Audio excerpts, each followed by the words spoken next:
What's up, y'all? This is Weezy. If you enjoy this content, please remember to rate and review. Ever since getting banned on Google, it has been a true headache to get back up and rolling. So please share with like-minded friends, rate and review, and enjoy the show. Can't thank y'all enough. Much love.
Alright, what's up, y'all?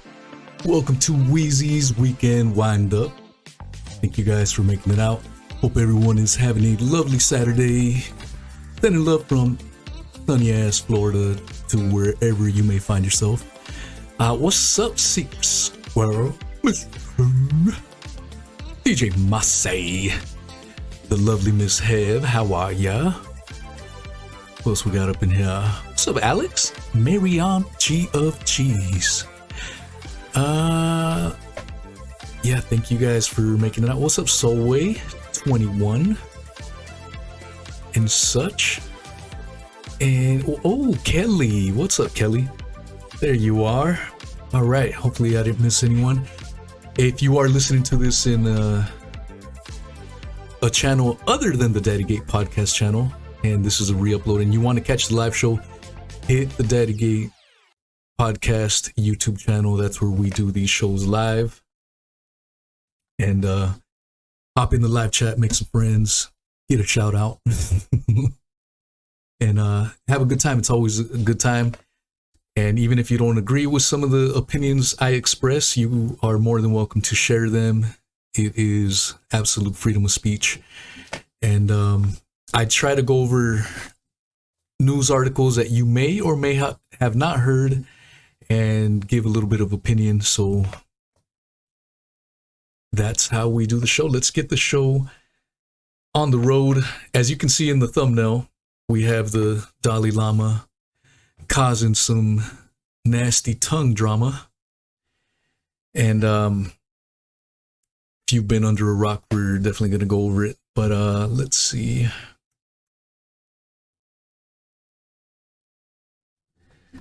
So the Dalai Lama, apparently this video came out. It's been out for a few months now. And it, I guess, didn't get traction until really this week. It started going viral, where this kid comes up to the Dalai Lama to give him a hug. Dalai Lama says, give him a kiss here. Kid gives him a kiss there, and then he goes, now suck my tongue. Extremely creepy, disturbing. And I will admit, I was somewhat ignorant to this man. I feel like I'm pretty well versed when it comes to Abrahamic religions, whether it's Islam, Christianity, Judaism, but Buddhism is one that I will admit I was rather ignorant. I had this thing that, you know, this guy's a man of peace, good guy. And now that this whole scandal has come out, it's definitely made me look into this guy in a whole different light. But it doesn't surprise me. Unfortunately, especially in the conspiracy, it seems like we are all aware that Hollywood is full of this nonsense. Hollywood, liberal Hollywood, scandals with kids and abuse of kids. Sometimes people forget that these things happen in religious areas as well. This is a great example of it. And I hope there aren't Christians listening to this saying, oh yeah, of course it's Buddhism's. Stop it. This shit happens in Christianity as well. I can bring up the Catholic Church, evangelical pastors abusing their kids. This shit happens everywhere. And if you've been following me for quite some time, I don't care if it's left, right, religious, non-religious. If it's bullshit, it needs to be called out. So there is no exceptions. And the troubling thing is, when looking up articles for the Dalai Lama, I saw several articles saying people defending this odd behavior by this Buddhist monk. Let's read this apology spin by NBC News. Who wrote this article? By Reuters. All right. Dalai Lama unfairly labeled over tongue video, Tibet's government in exile says. And a lot of these articles, this is how. All right. Pempa censoring the Sikong that really hurt the sentiment of all his followers. This is disgusting backpedaling, in my opinion. The 87-year-old's innocent, grandfatherly, affectionate demeanor shown in the footage was misinterpreted, Etsering told reporters in New Delhi, adding that a life of celibacy and spiritual practice had taken the Dalai Lama beyond the sensorial pleasures. The video clip, filmed in February and circulated this month, has been viewed over 1 million times on Twitter. Etsering said the investigation showed pro-Chinese sources were involved in making it go viral, adding that the political angle of this incident cannot be ignored. I'll give my opinions after I read this nonsense. Officials of the Chinese embassy in New Delhi were not immediately available for comment. The Dalai Lama fled to India in 1959 after a failed uprising against the Chinese rule in Tibet. China's military marched in and took control in 1951. He has worked for decades to draw global support for linguistic and cultural autonomy in his remote mountainous homeland situated between China and India. Beijing has accused him of fomenting separatism, and it does not recognize Tibet's government in exile, which represents about 100,000 Tibetans living around 30 countries. Now, check this out. This article is saying that this is Chinese propaganda that helped it go viral. The MF asked the little kid in front of cameras to suck his tongue. I don't need any other goddamn context. I mean, that is beyond wrong. And the fact that he did it in front of cameras is repulsive. You have to wonder what he has done when the cameras aren't rolling and in the privacy of his confidants. He's taking pictures with the Clintons, the royals, all these other scummy ass peoples. So it's more of the same. It doesn't matter if you're on politics or religious or Hollywood or any of that shit. This is reprehensible behavior, and for this news outlet to try to spin it as Chinese propaganda when we all could see with our own eyes what had transpired. No normal person, I don't give a shit about the customs or anything, is going to ask a little boy to suck your tongue. It's reprehensible, and there is no justifications for it. I don't care. If you disagree with me, fight me. Moving on. This is another somewhat religious article, but in this instant, the FBI apparently was wiretapping a Catholic church. This is an article from the Desert News. That is a Utah newspaper. I remember it well when I used to live in Utah.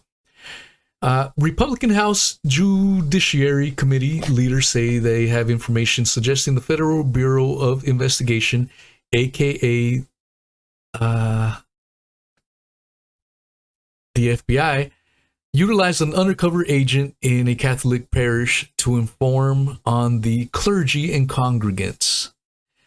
In a letter sent to FBI Director Christopher Wray subpoenaing the Bureau for information on their agents' activities, Committee Chairman Jim Jordan, Republican of Ohio, said he wants to look into the FBI's plan to expand its clandestine network into churches to reportedly combat domestic violent extremism, and what effects the FBI's program might have on protected First Amendment activity.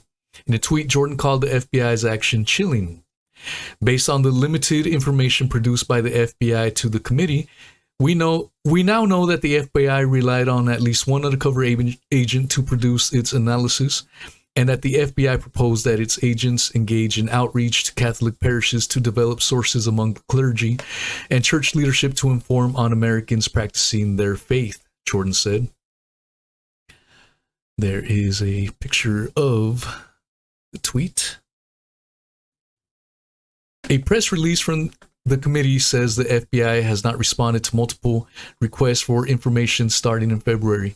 Jordan said he views the information as vital for Congress to conduct proper oversight, as it is responsibility under the Constitution. In his letter, Jordan said the FBI program is related to a document from the Richmond field office titled Interest of Racially or Ethnically Motivated Violent Extremists in Radical Traditionalist Catholic Ideology almost certainly presents new mitigation opportunities. Jordan said the FBI document suggested designating some Catholic Americans based on their differing theological beliefs as domestic terrorists. It then urged agents to recruit sources within mainline Catholic parishes to inform on these other groups. Jordan said the documents the committee has seen from the FBI reveal the purpose of the program is to familiarize congregations to warning signs of radicalization and enlist their assistance to serve as suspicious activity tripwires. The House GOP letter warned that this could be a violation of Americans' First Amendment rights. Americans must be free to exercise their fundamental First Amendment rights without worrying that the FBI may have planted so-called tripwire sources or other informants in their houses of worship, Jordan said. Jordan said that after the requests to the FBI to voluntarily hand over the information were disregarded, he found it necessary to use congressional subpoena power to compel the release of the information. So there you have it. The FBI is apparently spying on stuff that's happening in Catholic churches. Where was the FBI when all this abuse of kids was going on in Catholic churches? That's what I wants to know. Weird stuff nonetheless. And people that have looked into COINTELPRO, an FBI program from the 1960s, in which they were spying on the Black Panthers, on Malcolm X, the Nation of Islam. They were spying on them, and they had their hands in MLK's death and in Malcolm X, as well as many others.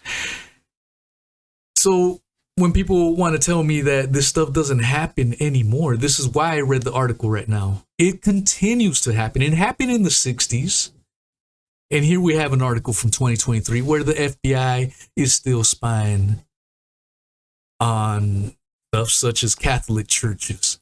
So just bringing up this article, that's the main reason why I brought it up. It's still going on. It hasn't gone away. And so anyone thinking that this stopped decades ago, read this article and you are naive as hell. All right. The voices for the Assange release, I have noticed, are starting to get a little bit louder, which is rather encouraging. Assange, I did an article or a podcast, and I'm going to get Misty on again in the near future to go over the latest on Assange. He's facing 175 years in prison for speaking the truth. There's no other way to put it. People on the left, people on the right. Mike Pompeo was caught out trying to plot an assassination attempt on Assange. People on the left want to get rid of him because of the leaked Hillary Clinton. So it's people on the left, people on the right. All these people, presidents, whether it's Obama, Trump, all these guys had their opportunity to pardon him, and none of them did a goddamn thing. It shows you that these are all puppets. Assange is facing 175 years for simply telling the truth, doing true journalism. And many people on the left and the right, they don't talk about Assange. Recently, a reporter was captured in Russia, and you hear all these hypocrites talking about how Russia needs to release this. This is a shot on journalism, but they don't say nothing when it comes to Julian Assange. They are hypocrites, each and every one of them. Surprisingly, even AOC, I disagree with a lot of what she says. She's a radical. But if you listen to me, I'll give credit to people on both sides when they do good things. And her and some of her loudmouth friends have actually spoken up and demanded that the stuff on Assange be dropped. Earlier in the week, this is an article from expressandstar.com from the UK news, and parliamentarians' right to ask the US to drop extradition proceedings against Assange. Labour MP Richard Burgon organized the letter, which has been given the support of MPs and members of the House of Lords from 6 parties. A letter to US Attorney General has been signed by 35 parliamentarians calling for extradition proceedings to be dropped against Julian Assange on the 4th anniversary of his detention at Belmarsh Prison. Richard Burgon, I hope I'm saying that right, Labour MP for Leeds East, organized a letter which has been given the support of MPs and members of the House of Lords from 6 parties. They call on Merrick Garland to drop the proceedings, which date back to former U.S. President Donald Trump's administration, and it is claimed relate to Assange's role as a journalist and publisher in publishing evidence of war crimes, corruption, and human rights abuses. Assange is being held on remand as he challenges the High Court's ruling that he should be extradited to the U.S. to face trial after leaking military documents. Any extradition would, in effect, be putting press freedom on trial. It would set a dangerous precedent to journalists and publishers around the world. 4 years on since Julian Assange was first detained in Belmarsh High Security Prison, now is the right moment to draw a line under this outrageous prosecution initiated by the Trump administration, drop the charges against Julian Assange, and allow him to return home to Australia. Damn straight. Signatories include Conservative MP David Davis, Caroline Lucas of the Green Party, Jeremy Corbyn, Angus MacNeil of the Scottish National Party, and Liz Saville Roberts of Plaid Cymru. Liz Saville. Interesting. I have no idea of any relation she may have or may not have, but that's interesting. The letter says if Mr. Assange were to be extradited to the United States, he faces a prison sentence of up to 175 years for his publishing work, which was carried out in the United Kingdom and in his partnership with globally leading news outlets. This would clearly have a chilling impact on journalism and would set a dangerous precedent for other journalists and media organizations. It would also undermine the U.S.'s reputation on freedom of expression and the rule of law. Damn straight. So, I did see the letter, but I thought this article would have it, but they don't. Yeah, this is an egregious act of misjustice. Someone for whistleblowing on war crimes is being held. And what does the government, the American government, say? It's all because of national security. It's the same nonsense. And again, Obama kicked it down the road. Trump followed it up. It's all the same shit. There is no difference. And this is an attack on freedom. It's not just about Julian Assange. It's the fact that this is attack on freedom of speech. You call out stuff for what it is, and you are facing basically a life sentence to rot and die in jail. I'm hoping the calls for this release get louder and louder, where the government has no other option but to give up on it and let them go. It's a travesty what's going on. Moving on. The NPR. I used to be a big fan of NPR. I would listen to them religiously when I and I think part of it was because of how left it was. But I also felt them trying to be center. So I will give them that. They are a left-leaning organization. But they did... I remember them trying to make an effort to try to be fair. So I will give them that. I'm not going to completely shit on them. But they are a left-wing propaganda that's publicly funded. And recently they made an announcement that they were leaving Twitter because they didn't like this brand that they got right here.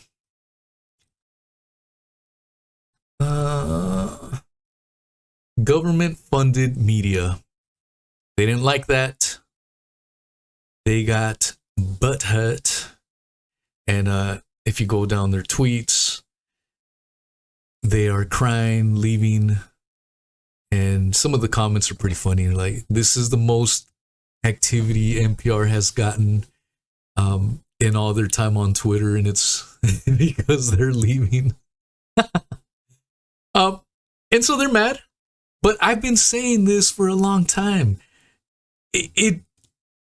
When RT, Russia Today, I believe, is what it's short for, got this label, government-funded media, Russian propaganda in other terms, I was wondering why NPR, the BBC, PBS, why those outlets weren't hit with the same label, because they're American propaganda arms. The BBC, think about the name, and it's not big black.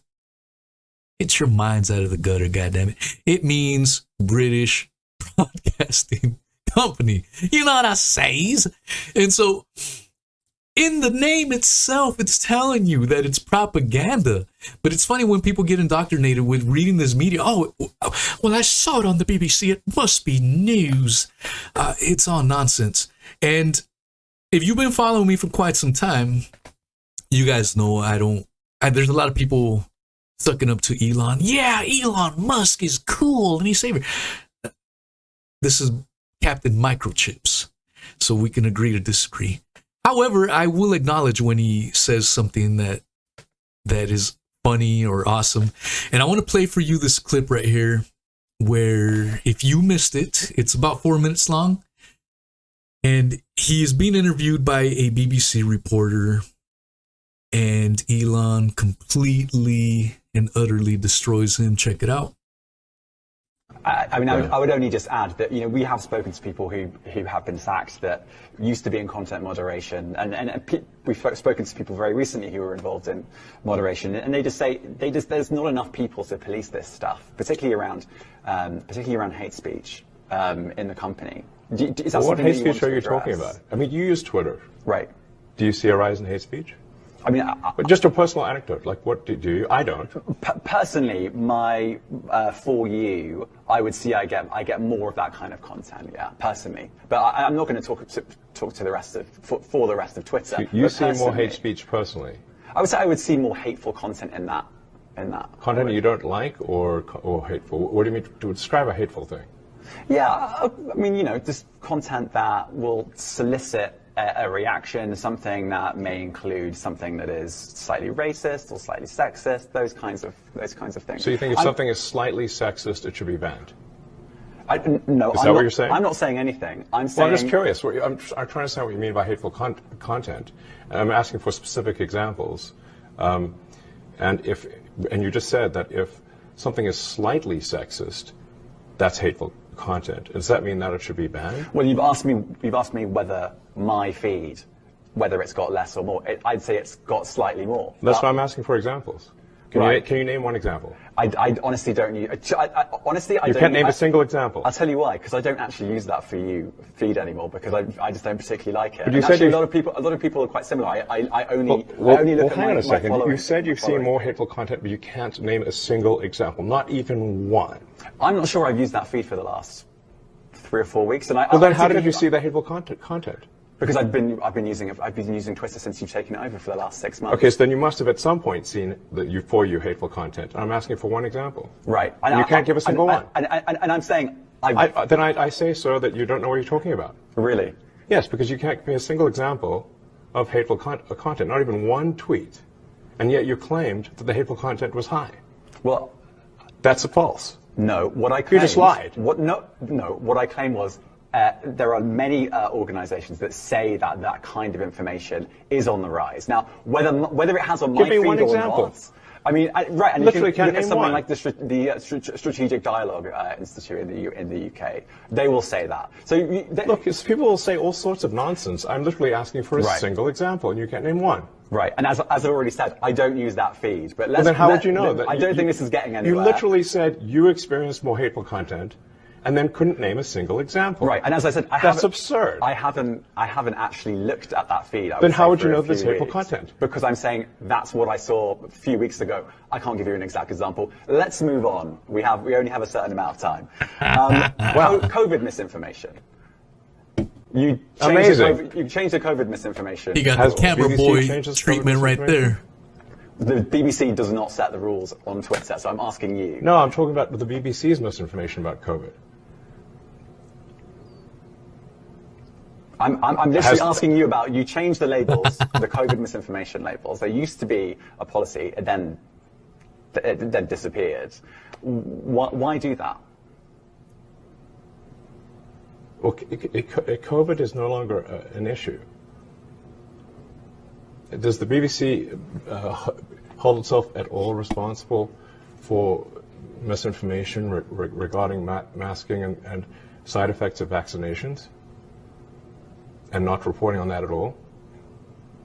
And what about the fact that the BBC was put under pressure by the British government to change its editorial policy? Are you aware of that?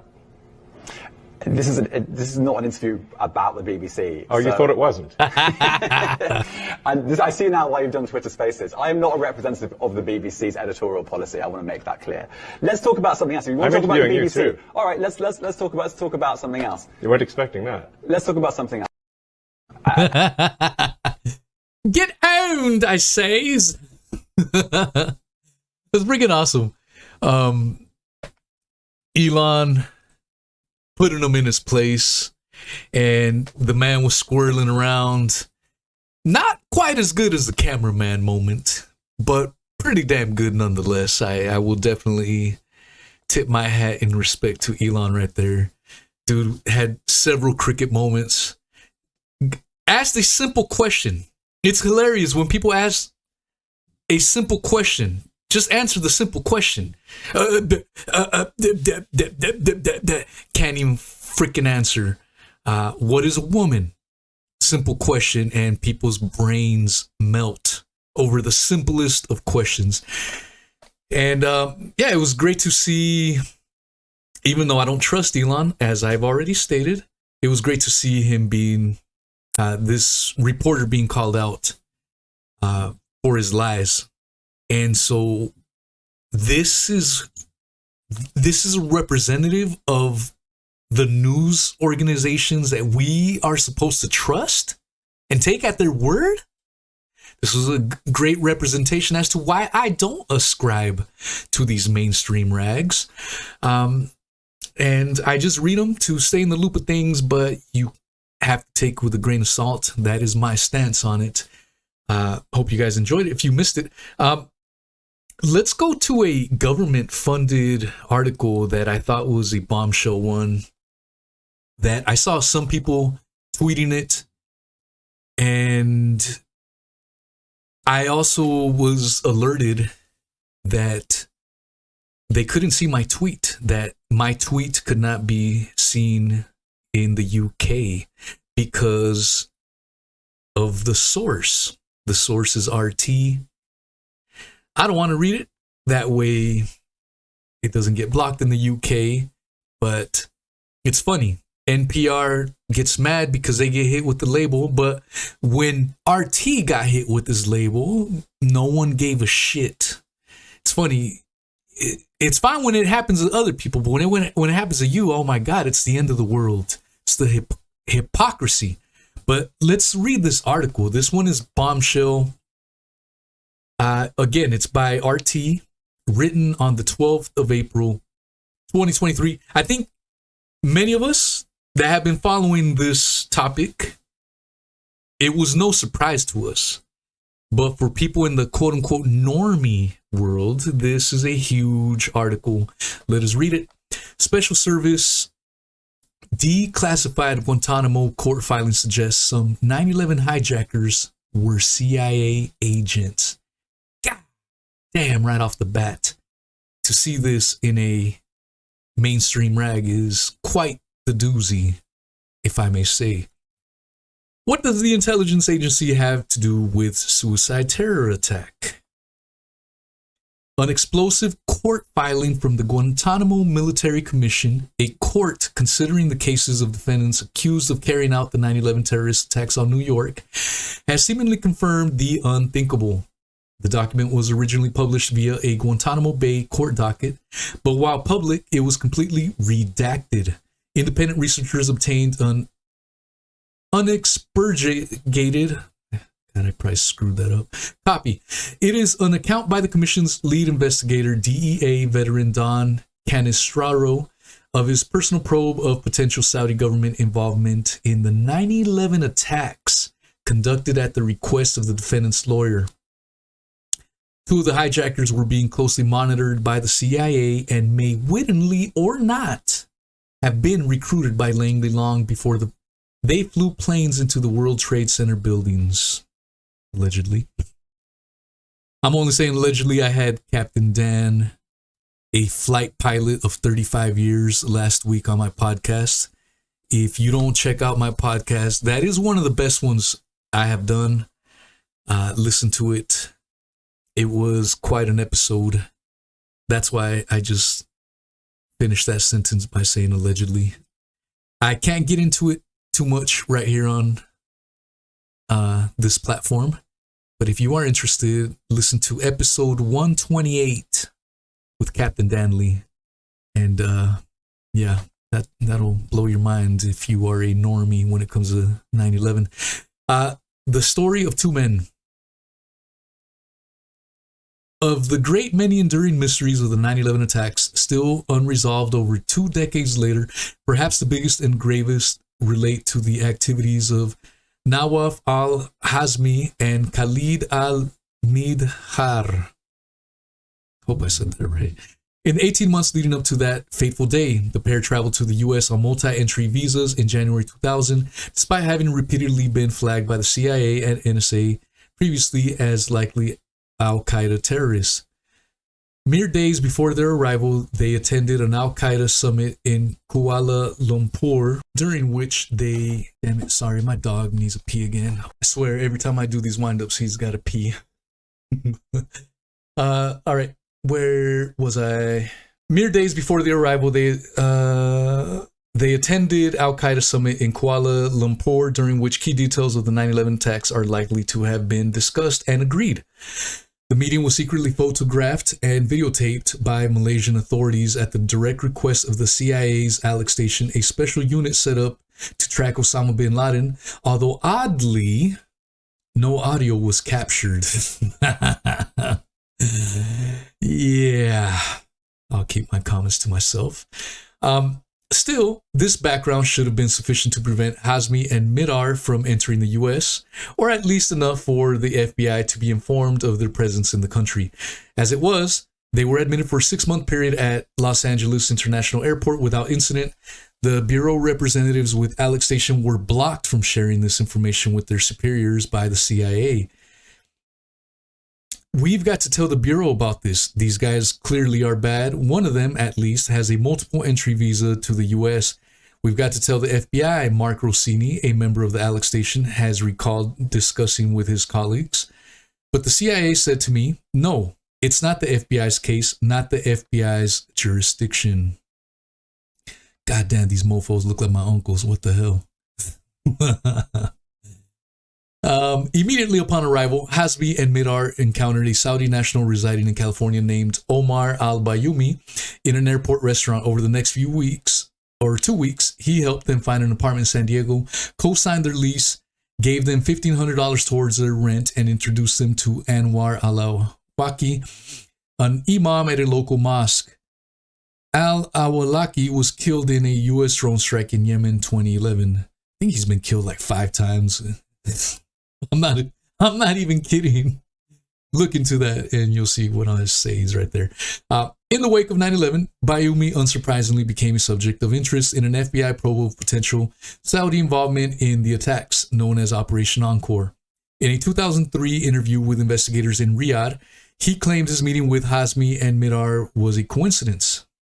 He heard them speaking Arabic, realized they couldn't speak English, and decided to assist them out of charity.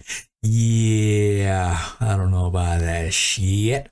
The Bureau reached out a very different conclusion. Bayumi was a Saudi intelligence operative and part of a wider militant Wahhabist network in the US, which handled a myriad of potential and actual terrorists and monitored the activities of anti-Riyadh dissidents abroad. What's more, Encore judged there to be a 50-50 chance he had advanced knowledge of the 9/11 attacks before they happened, and so did the Saudi government. That is huge right there. Again, if you've been following this for many years, as I have, this isn't a surprise, but to see this written in an article like this is pretty huge. Share this article with your normie friends. I'll put a link in the description if anyone wants to share it. This one's huge. It should be shared. It should be read by anyone interested in the damn truth of what happened that day.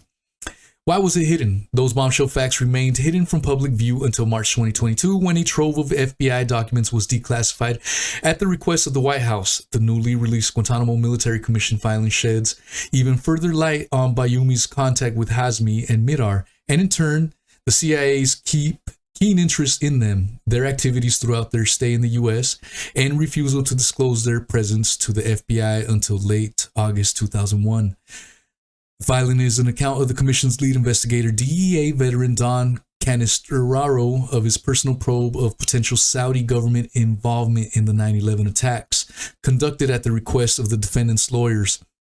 Based on a review of classified information held by and interviews with representatives of the FBI and the Pentagon, the content strongly suggests the CIA obstructed official investigations to conceal its penetration of Al-Qaeda.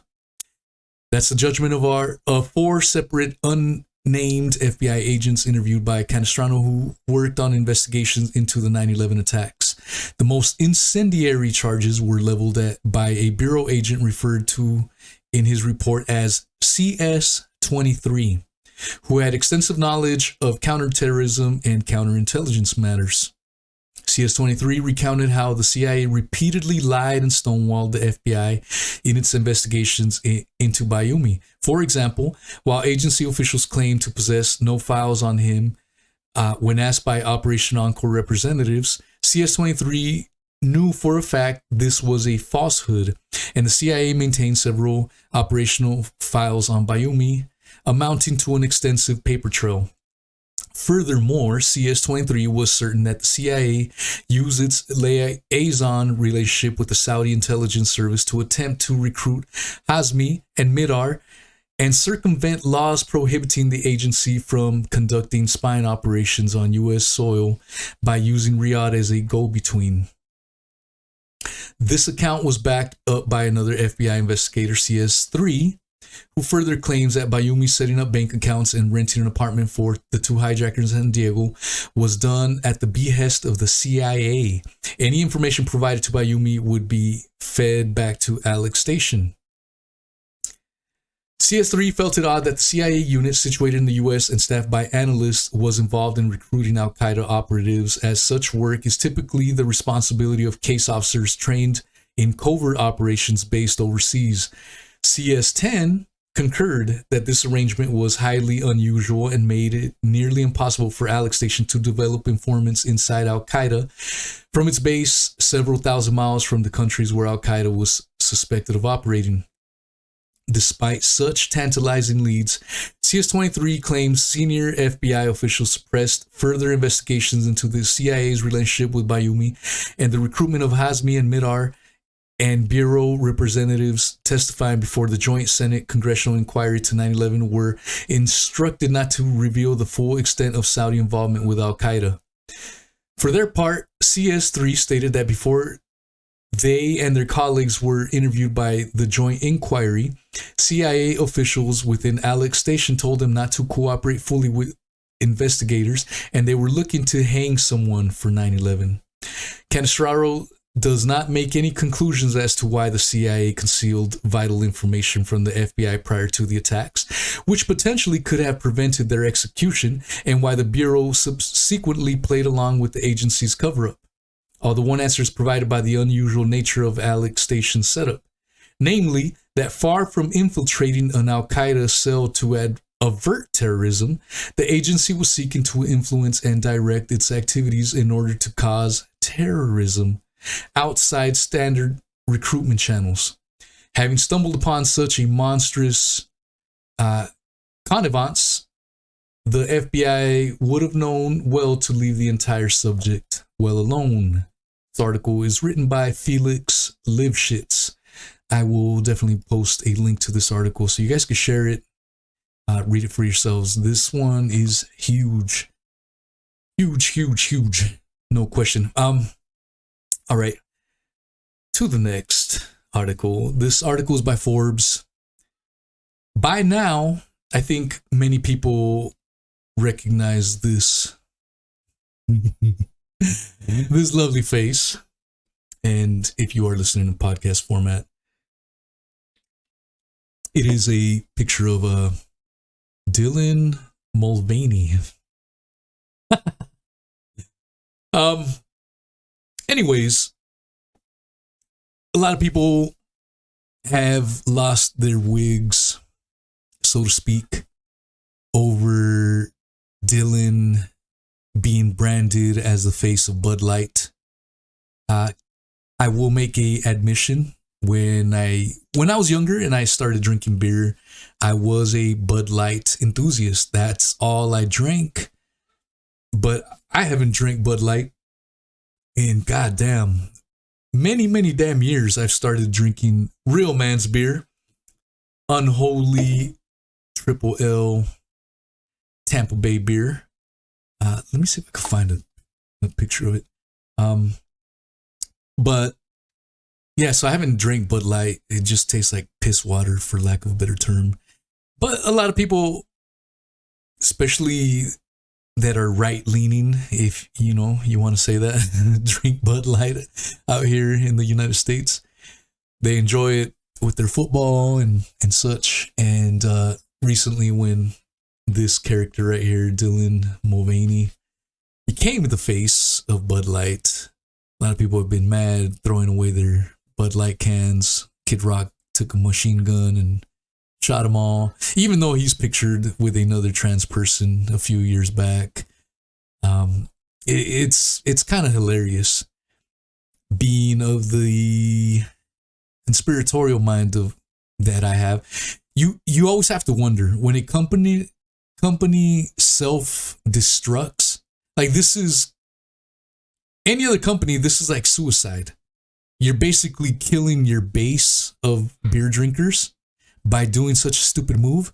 And so naturally, I'm like, man, this has to be part of environmental governance, ESG, social governance.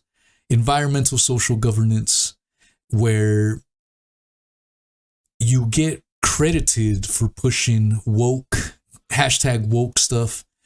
And in my opinion, this is what had been going on.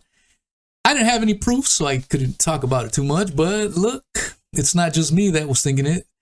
Here is a mainstream rag by Forbes, written by John McGowan on, when was it written?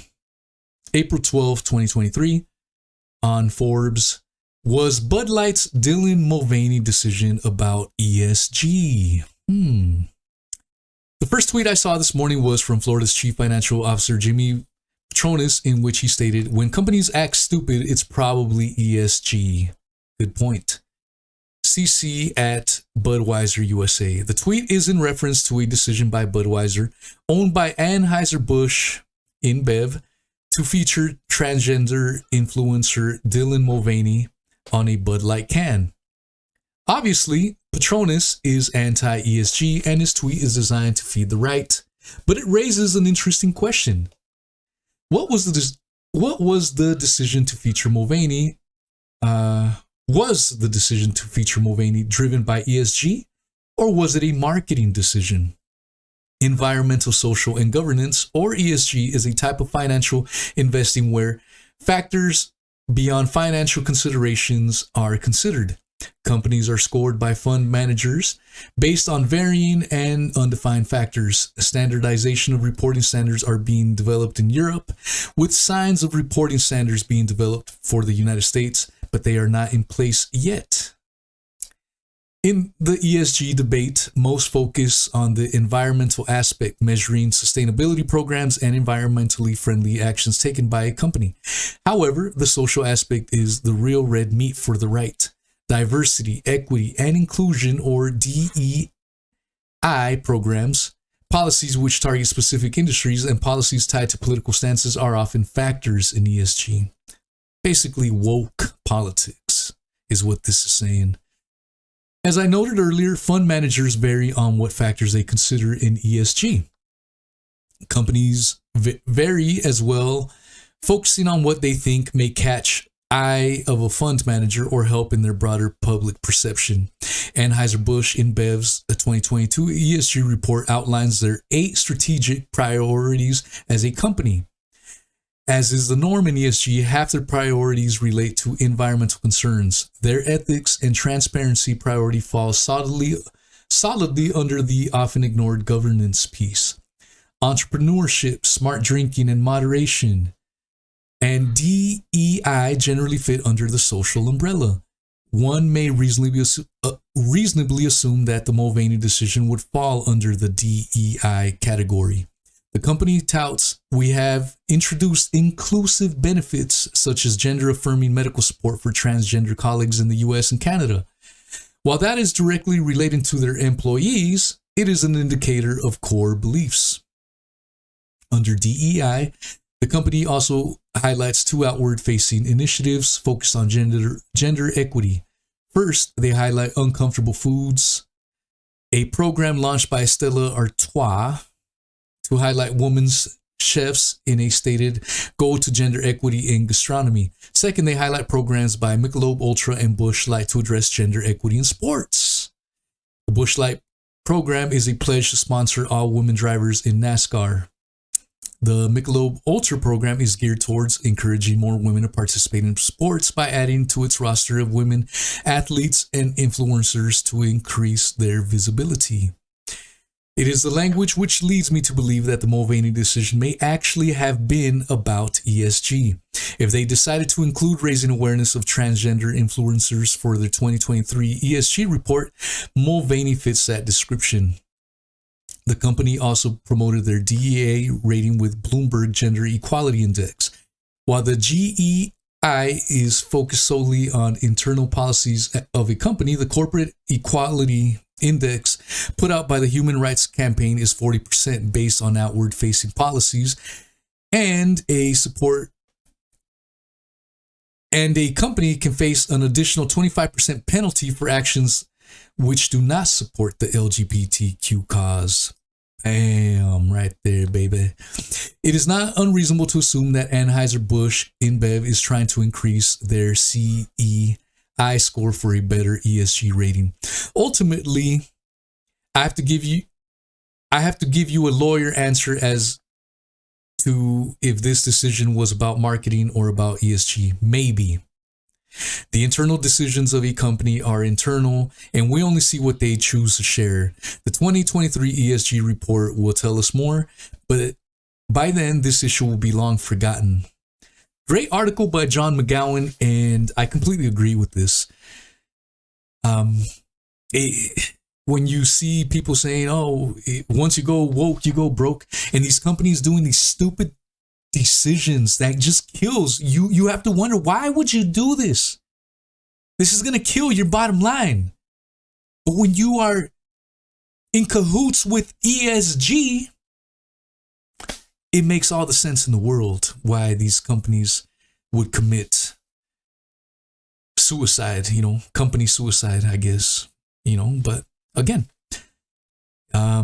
completely agree with what the author of that article wrote. Now, for your final article,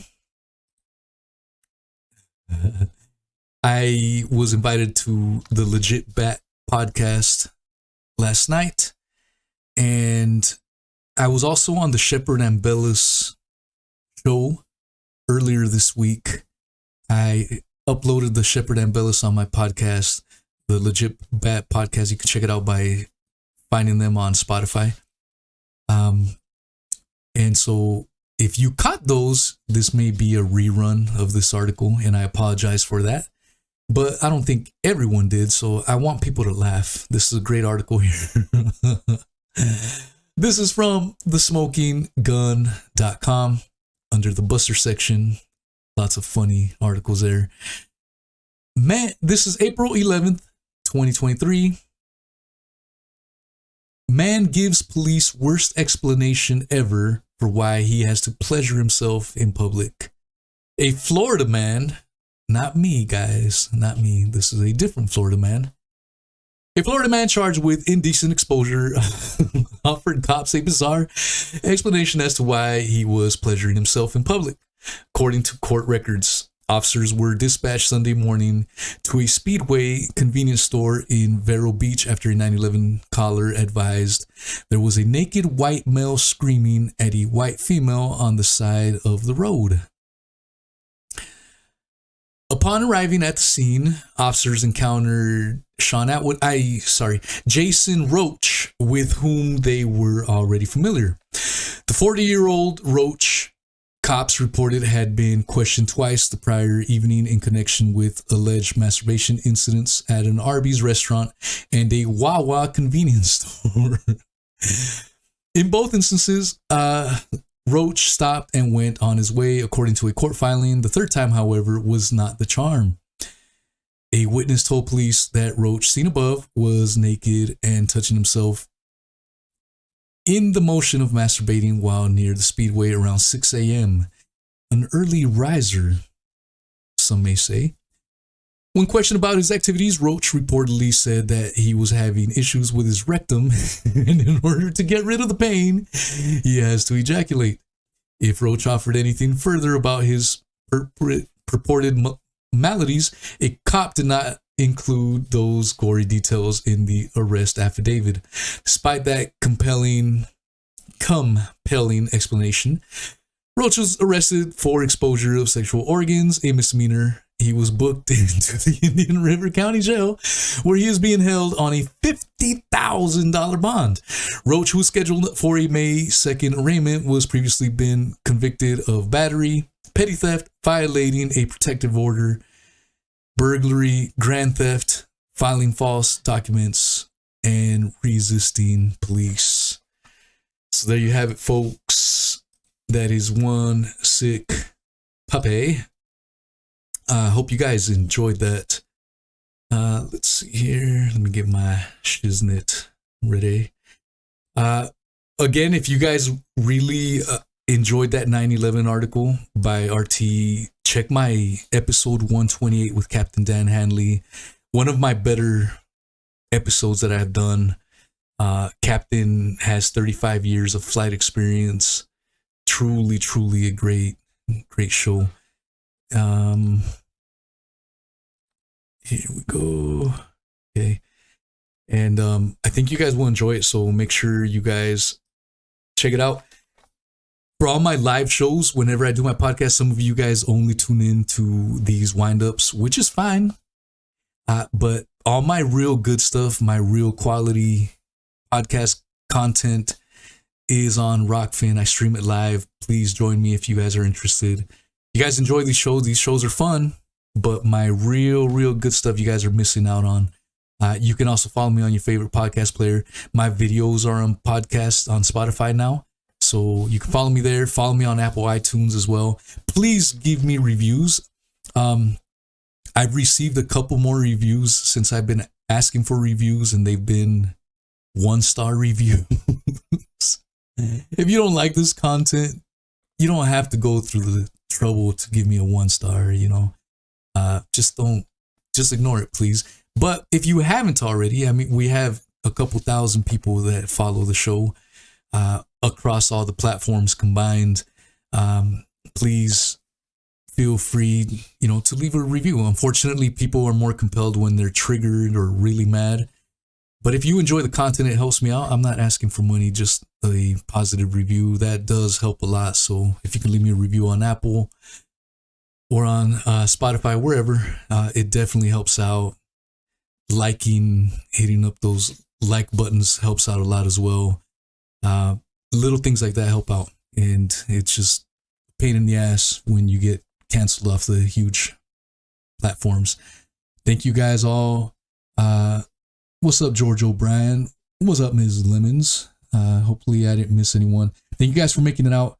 And next week I have Derek Bros of the Conscience Resistance. He interviewed Tulsi Gabbard. A quick little thing. He's a great independent journalist, does a ton of great work, and I have him next week on Rockfin, so you will not want to check, or you will not want to miss that. He does excellent work, so check out the live show will be on Rockfin, so be sure to follow me there. All right, y'all. Much love, hugs, and kisses.